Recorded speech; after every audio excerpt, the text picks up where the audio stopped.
Hey guys, today let's learn how to change or replace to a new one. Your Snapchat username.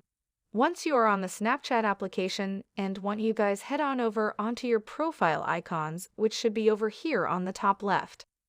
So once you click there, I want you to click on settings over here on the top right, and then I want you guys to actually click over here on your username.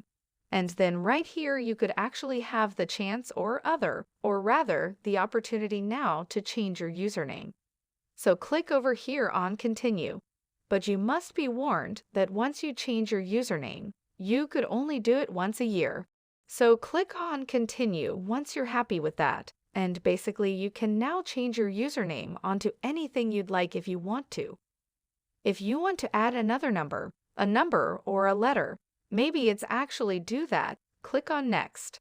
And then you could also add your password once you're done on Confirm. And of course, you have to put your right password. But basically, once you have entered your password and you're happy with the username that you've chosen, your new username,